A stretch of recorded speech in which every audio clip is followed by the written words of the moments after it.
안녕하세요. 오늘 함께 살펴볼 말씀은 민수기 16장 36절에서 50절 말씀입니다. 오늘 말씀에서 우리는 한 번의 엄중한 심판이 있은 후에도 여전히 회개하지 않는 이스라엘 백성들을 보게 됩니다. 하나님은 그들을 모두 진멸하시지 않고 자비를 베푸셨지만 그들은 그 자비하신 하나님 앞에서 오히려 어떻게 반응하나요?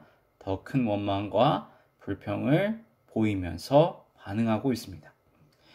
사실 애초에 하나님은 이들의 반응을 예상하셨습니다. 하나님은 백성들이 얼마나 악하고 그들의 중심이 하나님으로부터 멀리 있는지, 완전히 떠나 있는지, 그들이 얼마나 목이 곧은 백성인지 아셨습니다. 그렇기 때문에 하나님은 그들을 진멸하려고 하셨던 것이죠. 하지만 하나님은 모세와 아론의 믿음을 보시고 그들의 기도에 응답해서 자비를 베푼 것 아닙니까? 이러한 이유로 하나님은 오늘 말씀에서 이러한 사태가 다시 나타나지 않도록 재발 방지에 힘쓰시는 모습을 먼저 보여주고 있습니다. 이 모습을 먼저 살펴보겠습니다. 하나님은 누구를 부르나요? 아론의 아들 엘르아사를 부르시죠. 그리고 그를 통해서 어떤 것을 명령하십니다. 250개의 불타버린 향로, 방금 직전에 있었던 그 심판에 사용되었던 향로들이죠. 이미 다 타버린 그 향로들을 제사장이었던 엘르아살이 가서 수거해 와야 했습니다. 그리고 이 향로를 제단에 쌓아 철판으로 만들어 이스라엘 자손의 기념물이 되도록 하라라고 명령하시죠. 자, 하나님이 왜 이러한 명령을 하셨을까요? 그 이유는 그들이 매번 하나님께 제사드리며 예배할 때 이 기념물을 보게 하려고 하신 것이죠. 왜 봐야 합니까? 자신들의 불신앙으로 받았던 심판의 순간을 이 기념물을 통해서 떠올리는 것이죠.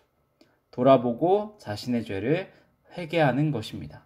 하나님은 그들에게 이 제단 앞에서 매 순간 회개의 기회를 주시려고 이와 같은 명령을 하신 것이죠. 동시에 하나님은 이 명령을 통해서 그 누구도 아무나 자신이 원하는 방법으로나 자신이 원하는 형태로 하나님 앞에 나올 수는 없음을 명확하게 하셨습니다. 오직 이스라엘 백성들은 하나님께서 정하신 방법으로 하나님께서 정하신 사람을 통해서 하나님 앞에 나와야 했던 것인데요. 구체적으로는 오직 제사장 외에는 이 타는 향로를 들고 하나님 앞에 나아갈 수 없었던 것이죠. 하나님이 이토록 이 과정을 중요하게 생각하신 이유는 무엇일까요? 그 이유는 분명하죠. 구약에서 제사장은 누구를 상징하는 겁니까? 예수 그리스도를 상징하는 직분이죠. 그리고 이 향로를 통해 하나님께 올려지는 향기는 무엇을 가리킬까요? 신약시대에 와서는 우리의 기도를 가리키고 있었다라는 것을 알게 되죠. 즉 하나님은 오로지 예수 그리스도를 통한 예배와 기도를 이 제사제도 가운데서 가르쳐주고 있는 것입니다. 이것이 모든 신앙의 기초이죠. 모든 믿는 자들은 그리스도를 통해 하나님께 나아가야만 합니다. 이는 구약시대나 신약시대나 마찬가지였습니다. 하나님은 백성들이 이 향로로 쌓인 제단을 보면서 심판의 두려움에 사로잡히길 원하셨던 것이 아니죠. 하나님이 정말로 원하시는 것은 그들이 심판조차도 은혜로 바꾸시는 예수 그리스도를 깨닫는 것입니다. 하나님이 약속하신 그리스도를 통한 은혜를 기대하고 꿈꾸도록 하고 싶었던 것이죠.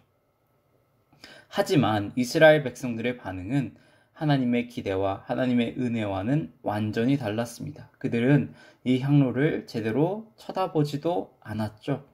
이스라엘 백성들이 하나님이 주신 이 기회를 짓밟는 데는 단 하루면 충분했습니다. 며칠이요? 단 하루입니다.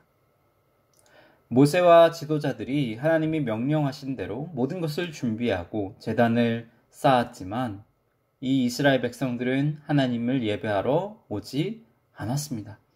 41절을 보니 바로 이튿날, 바로 다음 날이죠. 그들은 모세와 아론을 원망하기 시작했습니다. 그들은 모세와 아론을 살인자 취급하며 오히려 그 고라 자손의 백성들을 여호와의 자손이다 라고 칭합니다. 완전히 반전되었죠. 그러면서 너희들이 모세와 아론이 여호와의 백성을 죽였다 라고 외치고 있습니다. 우리는 이 모습을 통해서 무엇을 깨닫습니까? 우리가 하나님의 말씀에 귀를 기울이지 않는다면, 우리가 말씀으로 정신 차리지 않으면 이처럼 선과 악을 구분하지 못한다는 겁니다.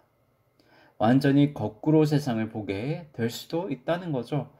우리는 이 현상을 눈여겨봐야 합니다. 그들은 정확하게 선과 악을 거꾸로 구분하고 있습니다. 그들은 고라 자손들이 선하고 모세와 아론이 악하다 여겼습니다. 동시에 그들은 결국 누가 악하다고 말하는 겁니까? 여호와 하나님께서 악하다. 여호와 하나님을 따르는 것은 바보 같은 짓이다 여기는 것이죠. 이스라엘 백성들의 이 악함은 말라기 시대에서도 뚜렷하게 나타나죠. 그 절정에 이르렀다고 평가할 수 있겠는데요. 말라기 3장 14절 15절에서 이스라엘 백성들은 이렇게 말합니다. 한번 같이 읽어볼까요? 화면에 나오고 있습니다. 시작. 이는 너희가 말하기를 하나님을 섬기는 것이 헛되니 만군의 여호와 앞에서 그 명령을 지키며 슬프게 행하는 것이 무엇이 유익하리요? 지금 우리는 교만한 자가 복되다 하며 악을 행하는 자가 번성하며 하나님을 시험하는 자가 화를 면한다 하노라 함이라. 네. 이 말라기 시대의 이스라엘 백성들이 하는 말을 들어보세요. 이 백성들은 하나님을 섬기는 것이 헛되고 아무 유익이 없다 말합니다. 오히려 악을 행하는 자가 번성하고 하나님을 시험하는 자들이 화를 면한다라는 어처구니 없는 말들을 하고 있습니다. 이는 이스라엘 백성들의 악함이 극에 달했을 때 어떠한 말들이 나오고 있는지를 잘 보여주고 있죠. 민수기에서 나타난 오늘 말씀의 백성들의 모습은 이 궁극적인 악함의 전조현상이라고 볼 수 있습니다. 하나님은 이들의 악함을 이미 아셨습니다. 회개하지 않는 그들의 영을 하나님은 보신 것이죠. 말라기 시대에서 하나님은 결국 그들을 심판하시고 긴 침묵 시간에 들어가십니다. 예수 그리스도가 오기까지 하나님은 침묵하시죠. 하지만 민수기 시대에서 하나님은 그러지 않았습니다. 하나님은 다시 한번 그들에게 기회를 주시고 계십니다. 왜냐하면 그들에게는 아직 누가 있었습니까? 모세와 아론이라는 믿음의 지도자들이 있었고 또 믿음의 기도가 있었기 때문입니다. 이후에 우리는 수많은 백성들이 전염병으로 죽어나가는 장면을 보게 됩니다. 하지만 우리는 이 자극적인 장면에서 몇 명이 죽어나가나 색이 바빠서는 안 되겠습니다. 우리가 정말로 주목해서 봐야 할 점은 나이가 80이 넘은 이 늙은 지도자들이 백성들을 살리기 위해서 헌신하고 순종하며 기도하는 모습입니다. 47절을 보니 아론은 그 백성들을 살리고자 온 힘을 다해서 달려나가고 있지 않습니까? 결국 민수기 시대에 하나님은 모두를 진멸하지 않으시고 기회를 주셨습니다. 이처럼 은혜는 이 소수의 믿는 자들, 그 지도자들을 통해서 주어진 것입니다. 그 믿음의 지도자들의 기도를 통해서 하나님의 은혜는 멈추지 않았던 것이죠. 예수 그리스도 단 한 사람의 완전한 순종으로 모두의 구원이 이루어졌듯이 하나님은 믿는 자 한 사람의 믿음과 기도를 받으시고 또 귀하게 여겨주시는 하나님이십니다. 우리는 오늘 이 교훈을 기억하며 공동체를 위해 마지막까지 믿음으로 서 있는 그 한 사람이 되어야겠습니다.